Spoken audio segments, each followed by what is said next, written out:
हाँ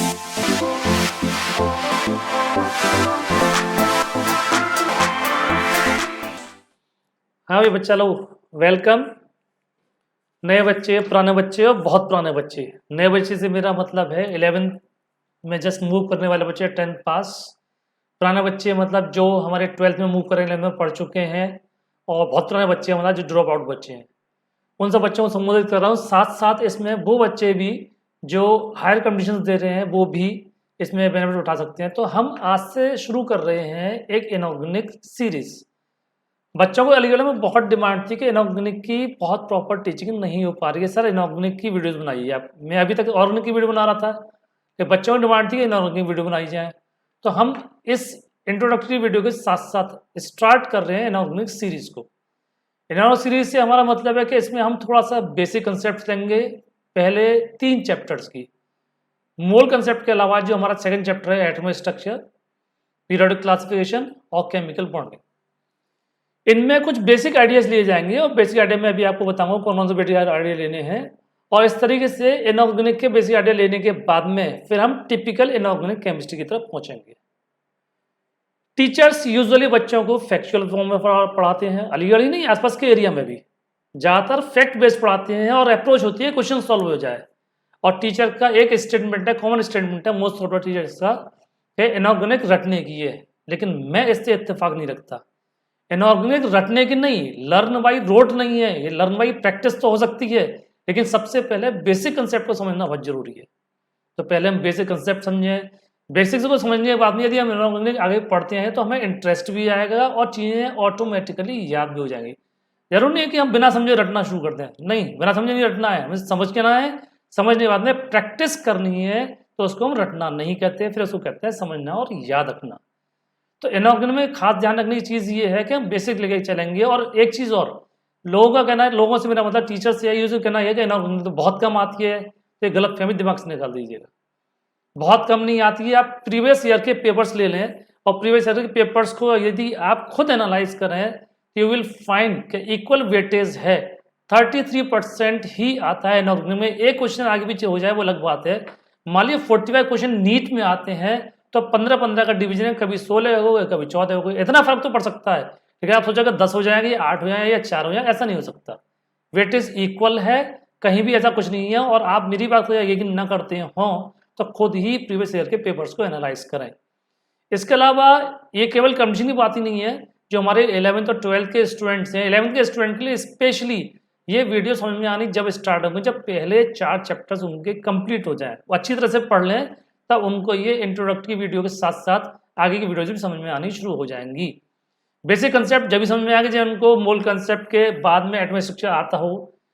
periodic table वाला chapter में थोड़ा सा ढंग से लूंगा, लेकिन एटॉमिक स्ट्रक्चर में कन्फ्यूजन वाला पार्ट आना उनको जरूरी है, जो मैं थोड़ा सा इंट्रोड्यूस कराऊंगा। बॉन्डिंग में कुछ बेसिक्स लूंगा, थोड़ा सा वैलेंस बॉन्ड थ्योरी, बहुत थोड़ा सा मॉलिक्यूलर ऑर्बिटल थ्योरी बॉन्डिंग के बारे में, और इसके अलावा जो इंटरमॉलिक्यूलर फोर्सेस हैं उनके बारे में। तो वो सारी चीज़ें एक ब्रीफ आइडिया लिया जाएगा, इसलिए बच्चों को पहले 4 चैप्टर्स आना जरूरी है। जो 11th से 12th मूविंग स्टूडेंट्स हैं उन्हें बहुत इंटरेस्ट आएगा इसके साथ। और जो ड्रॉपर स्टूडेंट्स हैं या higher condition just like civil services या आपका गेट, बेसिक सब्जेक्ट एक से रहेंगे, बेसिक्स में कोई चीज़ नहीं आएगा। हालांकि गेट और आईएएस वगैरह के बारे में हमें हायर स्टडीज नहीं करा पाऊंगा इस बैच में, लेकिन बेसिक सेम रहेंगे, तो वो बच्चे भी बेनिफिट उठा सकते हैं यदि वो इन बेसिक के साथ में वीडियोस को देखना चाहते हैं। तो इसलिए तो चलिए आज हम शुरुआत करते हैं। पहले आपको बताते हैं क्या हमारा टॉपिक है और क्या हमारा सिलेबस है। चलिए बच्चे लोग, तो फिर इंट्रोडक्शन टू द कोर्स लेते हैं हम यहाँ पर। तो हमारा सबसे पहला टॉपिक आता है एटॉमिक स्ट्रक्चर। एटॉमिक स्ट्रक्चर में हम बहुत ज़्यादा इनिशियल चीज़ों को नहीं लेंगे, हम बात करेंगे मेनली क्वांटम नंबर्स। इसमें जो क्वांटम नंबर्स हैं वो बेसिकली हमारे principal, azimuthal, magnetic quantum number और स्पिन क्वांटम नंबर्स, इन 4 क्वांटम नंबर्स को लेंगे। इनके बाद में हमारे समझ में आनी शुरू होगी इलेक्ट्रॉनिक कन्फिगरेशन। इलेक्ट्रॉनिक कन्फिगरेशन में हमारा आउव प्रिंसिपल आएगा, पॉली एक्सक्लूजन प्रिंसिपल आएगा, हॉर्न्स रूल आएंगे और शेप्स ऑफ ऑर्बिटल्स आएंगी। जैसे हम ये पी की शेप कैसी है, एस की कैसी है, डी की कैसी है, एफ की कैसी है, इसमें स्पेशली एसपीडी की बात की जाएगी। एफ कॉम्प्लिकेटेड शेप्स हैं। इसके बाद में आता है हमारा नेक्स्ट जो सबसे इंपॉर्टेंट चैप्टर है इनऑर्गेनिक केमिस्ट्री का, वो है पीरियोडिक क्लासिफिकेशन। पीरियोडिक क्लासिफिकेशन और पीरियोडिक प्रॉपर्टीज की बात करते हैं तो सबसे पहले understanding of periodic table. Understanding of periodic table में स्टूडेंट में एक बात कहना चाहूंगा आपको टेबल रटना सिखाते हैं बड़े अजीबोगरीब तरीके से, हली नाने करी रब से फरियाद बेटा मांगे कार स्कूटर बाप राजी। इससे आपको कुछ भी बेनिफिट नहीं होता, आपको केवल कोई कंपटीशन थोड़ी जाना है जो सिखानी टेबल किसी को।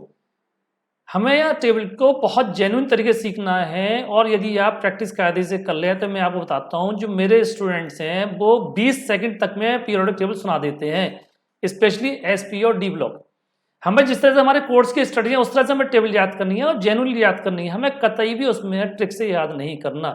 जैसे कि हम एस ब्लॉक की बात करते हैं तो hydrogen, lithium, sodium, potassium, rubidium, caesium, francium vertical चलना है। फिर हम beryllium, magnesium, calcium, strontium, barium, radium पहुंचेंगे। फिर उसके बाद में हम पी ब्लॉक पे जंप करते हैं और वहां पर आता है आपका boron, aluminium, gallium, thallium, carbon, silicon, germanium, lead. Speed से हम जब प्रैक्टिस करेंगे तो क्वेश्चन सॉल्व करना भी हमारे लिए आसान हो जाए। इलेक्ट्रॉनिक कन्फिगरेशन में हमें ये चीजें सीखना बहुत जरूरी है।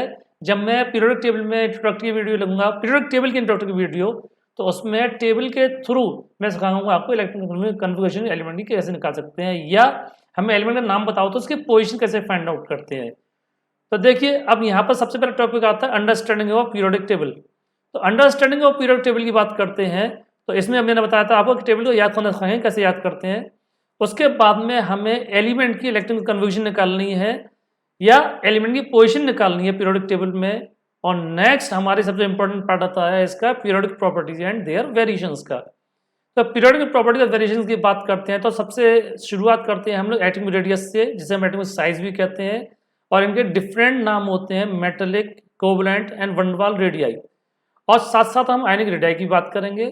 नेक्स्ट टॉपिक हमारा आयनाइजेशन एनर्जी, आयनाइजेशन पोटेंशियल का, जिसका कि हमें वेरिएशन लेना है along the period as well as along the group. फिर आता है इलेक्ट्रॉन एफिनिटी और इलेक्ट्रॉन गेन एंथैल्पी का। इनमें थोड़ा सा डिफरेंस होता है अप्रोच का IE और IP में भी, और इसी तरह से EA और EGE में भी, जिसको यूजुअली लोग और पढ़ा देते हैं खाली। नेक्स्ट आता है इलेक्ट्रोनेगेटिविटी। इलेक्ट्रोनेगेटिव वैल्यूज कुछ हमें रटनी पड़ेंगी, वो मैं आपको बताऊंगा कौन कौन सी वैल्यूज हमें रटनी है जिससे हमारे काम में आती है, बहुत सारे क्वेश्चन सॉल्व हो जाते हैं इजीली। फिर वैलेंस और उसका वेरिएशन आना है। नेक्स्ट आता है मेटेलिक नॉन मेटेलिक प्रॉपर्टी। इस प्रॉपर्टी में हम स्पेशली मेटेलिक बॉन्ड की बात करेंगे लॉरेंज के इलेक्ट्रॉन सी मॉडल के थ्रू, जिससे कि हमारी मेटेलिक प्रॉपर्टी बहुत इजीली समझ में आती है। फिर मेल्टिंग पॉइंट की बात होती है और फिर आती है नेचर ऑफ ऑक्साइड्स की। Now comes chemical bonding.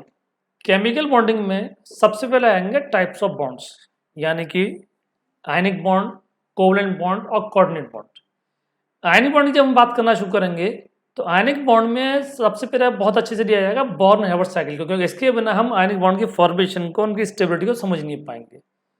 इसके बाद में आता है कोवलेंट बॉन्ड। कोवलेंट बॉन्ड में हम बात करेंगे मेनली वैलेंस बॉन्ड थ्योरी की, और इंट्रोडक्टरी आइडिया हुआ मॉलिक्यूलर ऑर्बिटल थ्योरी का।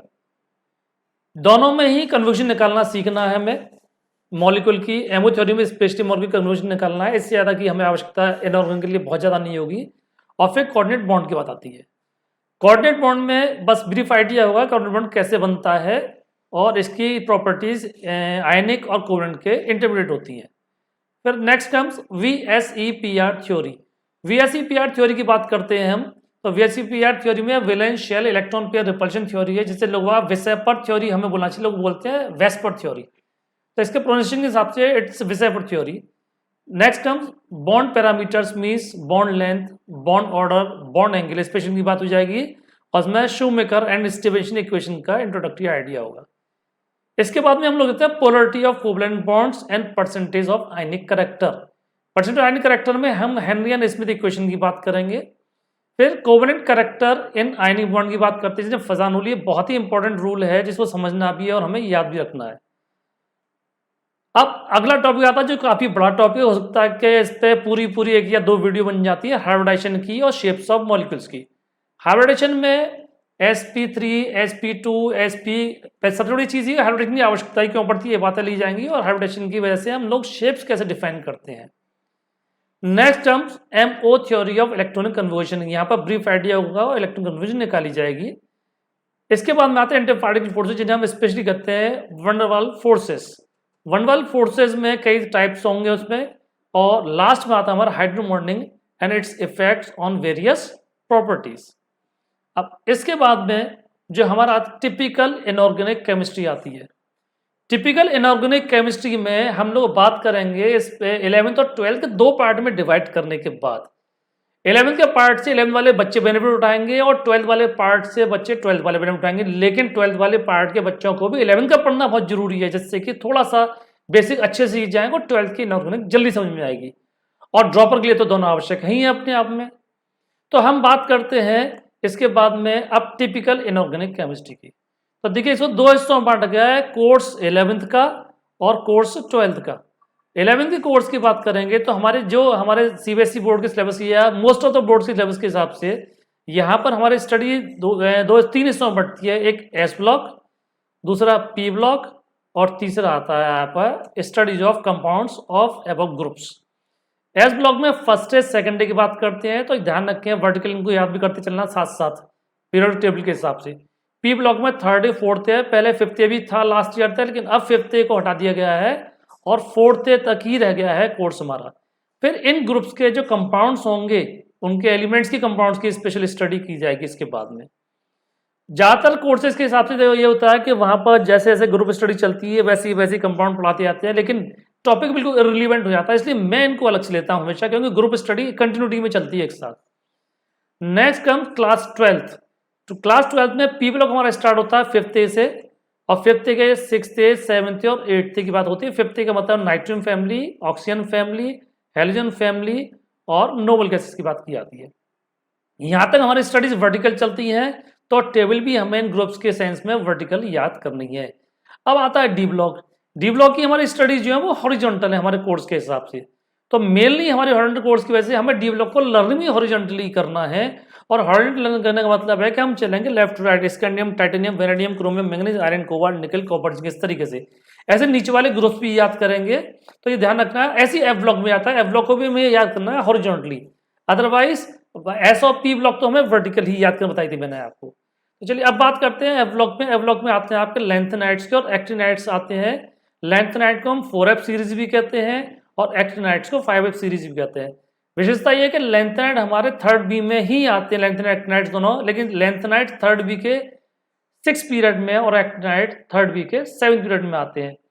डी ब्लॉक में आपकी 4 सीरीज आती हैं, 3D series, 4D series, 5D series और 6D सीरीज। जो सीरीज है वो उससे एक अगला पीरियड होगा, 3D सीरीज 4th पीरियड में, 4D सीरीज 5th पीरियड में, इस तरीके से आगे चलेंगे। फिर next come studies of compounds of above group, यानी इन ग्रुप से रिलेटेड जो कंपाउंड्स हैं उनकी स्टडी की जाएगी यहाँ पर। और अब आता है हमारा एक्सट्रैक्शन ऑफ एलिमेंट्स। इसमें हम नॉन मेटल और मेटल दोनों ही एलिमेंट्स की बात करेंगे, हालांकि स्पेशली कॉमनली इसको हम मेटलर्जी के नाम से जानते हैं। और अगला आता है कोऑर्डिनेट कंपाउंड्स का। कोऑर्डिनेट कंपाउंड से अलग चैप्टर है बिल्कुल, लेकिन इनऑर्गेनिक का ही पार्ट है। तो इस तरीके से मैंने आपको ब्रीफ आइडिया दिया पूरे सिलेबस का, यानी 11th का पार्ट पहले लेंगे, फिर 12th का पार्ट लेंगे। इन सबसे पहले हम लोग सबसे पहले वीडियो जो होगी उसमें बेसिक आइडिया लेंगे, और बेसिक आइडिया में भी स्पेशली होगा हमारा एटॉमिक स्ट्रक्चर, फिर उसके बाद में पीरियोडिक क्लासिफिकेशन, फिर केमिकल बॉन्डिंग, जो मैं आपको एलैबोरेट कर चुका हूँ। तो स्टूडेंट वीडियो आती है आप लोगों को इन्फॉर्म कर दिया जाएगा, और आप भी टच में रहे चैनल के में, देखते रहें, जिससे कि वीडियो आपको लगातार मिलती रहे और कंटिन्यूटी आपकी मेंटेन रहे। Thank you very much.